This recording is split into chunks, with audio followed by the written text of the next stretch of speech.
Hola, el día de hoy vamos a explicar cómo realizar una entrevista efectiva para los procesos de investigación.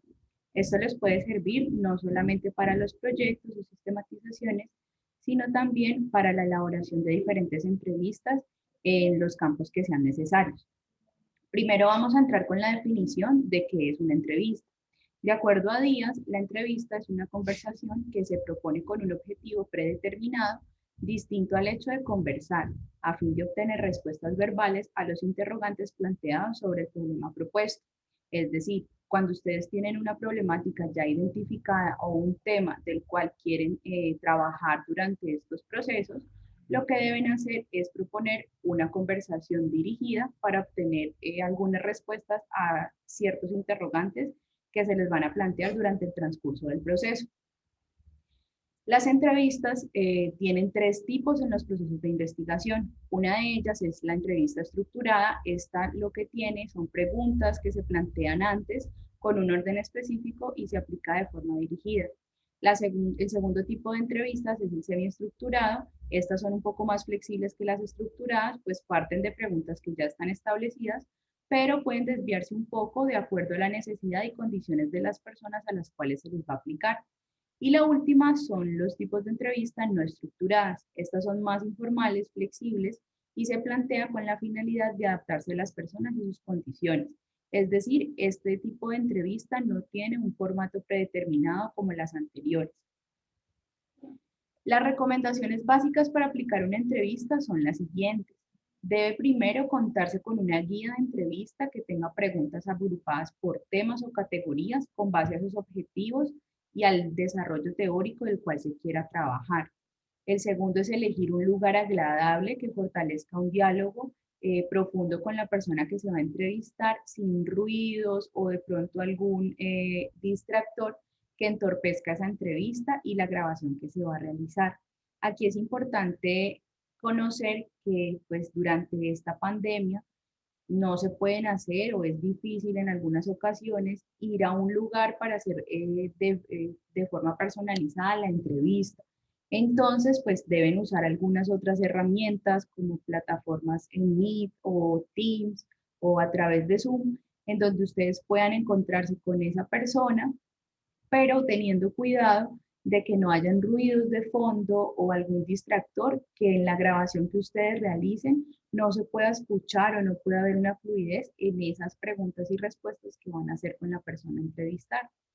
Una tercera recomendación es explicar a la persona que van a entrevistar cuál es ese propósito de la entrevista y solicitar una autorización previa para grabar, ya sea a través, pues como lo estamos haciendo en el momento de un video o de simplemente de una forma escrita que les dejen a ustedes la autorización de que van a hacer unas preguntas de un tema determinado. Esto siempre deben hacerlo antes de iniciar las entrevistas con las personas. Otra recomendación que se les da es tomar los datos personales que consideren apropiados para los fines del proceso. Si ustedes consideran que es necesario consignar de pronto las direcciones, teléfonos, correos electrónicos de las personas que van a entrevistar, pues esos datos deben preguntárselos. Si no son apropiados, no es necesario preguntar este tipo de aspectos. Otra recomendación es que la actitud general del entrevistador, es decir, de cada uno de ustedes, debe ser receptiva y sensible, no mostrar desaprobación en los testimonios que las personas les dan. Uno a veces va con una postura frente a un tema determinado y cuando uno realiza una pregunta y de pronto la persona no responde lo que uno pensaba o creía de acuerdo a lo que ha leído, a su experiencia, a veces uno hace caras o comentarios que de pronto esto puede entorpecer ese proceso. Entonces, evitar hacer ese tipo de gestos para que la entrevista que se realice sea lo más fluida posible. Otra recomendación es seguir la guía de preguntas de manera que el entrevistado hable de manera libre y espontánea y si es necesario modificar ese orden y contenido de las preguntas. Si ustedes deciden realizar una entrevista estructurada, lo que deben hacer es ceñirse a esa guía de preguntas que tienen. Si ya hacen una semiestructurada, hay una mayor flexibilidad para salirse como de ese libreto que han establecido. A veces uno pregunta cierto tipo de aspectos y cuando va a hacer la segunda pregunta, ya la persona le ha dado respuesta. Entonces, si esto pasa, así la pregunta, la guía de preguntas que hayan realizado sea de manera estructurada, pues eviten volver a hacer preguntas que ya les han dado respuesta. Otra recomendación es no interrumpir el curso del pensamiento de la persona que van a entrevistar, dándole libertad de tratar otros temas que de pronto ustedes perciban que se relacionen con las preguntas. A veces las personas no entienden muy bien las preguntas y responden otro tipo de cosas, pero se demoran demasiado en dar esa respuesta. Entonces hablan de experiencias que han tenido, de diferentes sucesos. Ustedes de manera diplomática deben intentar volver a centrar el curso del tema sobre esa pregunta que realizaron. Si la persona se está extendiendo demasiado en la pregunta que ustedes realizaron, traten de no interrumpirla, pero sí con prudencia traten de hablar con la persona en la siguiente pregunta para que las respuestas no sean tan extensas.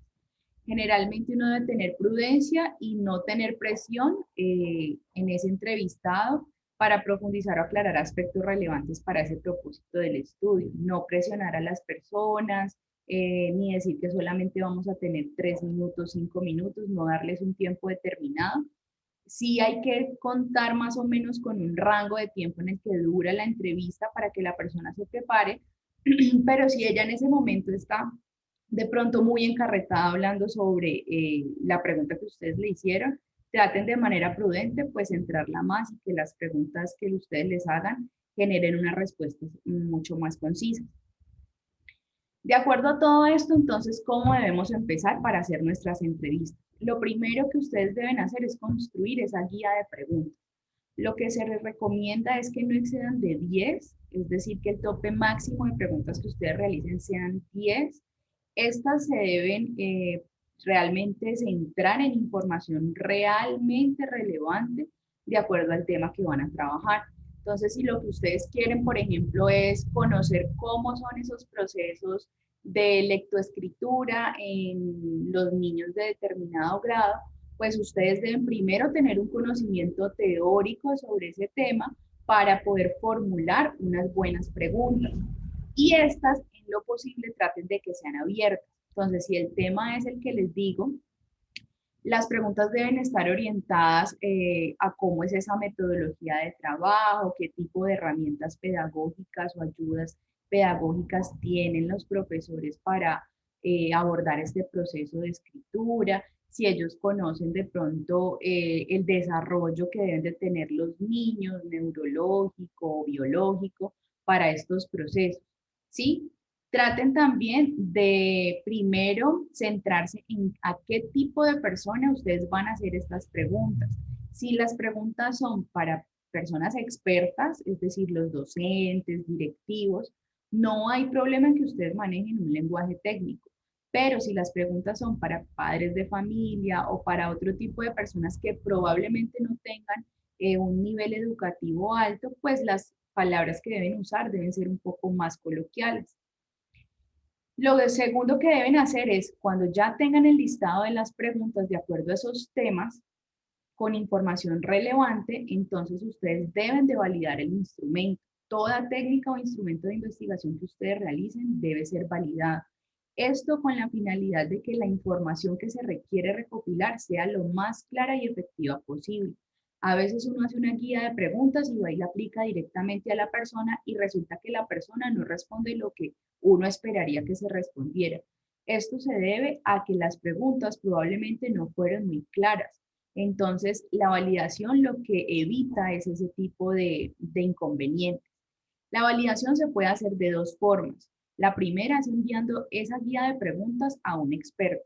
En este caso puede ser el tutor que ustedes tienen asignado a la práctica o a otra persona que ustedes consideran conocen de ese tema específico, ¿sí? Porque si, por ejemplo, la entrevista es sobre nutrición infantil, así el tutor tenga conocimientos del tema, pues de pronto lo más recomendable es que ustedes busquen a un experto en nutrición infantil que pueda validar mejor esas preguntas. O la otra opción es aplicar una prueba piloto. La prueba piloto consiste en hacerle esas preguntas que ustedes diseñaron a una persona con características similares a la que realmente van a participar en el proceso. Es decir, si ustedes van a hacerle la entrevista a los padres de familia de los niños del grado de transición de determinada institución, lo que ustedes deben hacer como prueba piloto es aplicársela a otra persona que tenga otro niño en otro grado de transición para ver si es entendible las preguntas, si son claras, si son fáciles de responder.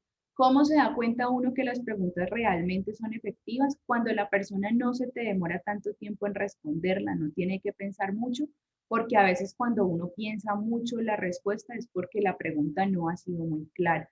Si ustedes tienen la posibilidad de hacerlo a través de cámaras o pues delante de la persona, miren los gestos. Cuando las personas no entienden algo, hacen determinadas gesticulaciones, que eso lo que indica es que las preguntas no son lo suficientemente claras. Y el tercer punto es corregir y aplicar la entrevista. Entonces, una vez ustedes hagan la validación de esa entrevista, corrigen las preguntas que no fueron claras o dicientes en ese primer momento, luego buscan ese espacio y el lugar adecuado para realizar la entrevista. Recuerden siempre tratar de grabar para luego realizar un mejor análisis de la información. No se queden con los apuntes que ustedes tomen. Es necesario que ustedes hagan una grabación de estas respuestas para que sea más fácil el proceso de análisis. Cualquier duda que tengan, entonces, quedaremos atenta para que hagan estos procesos de manera efectiva.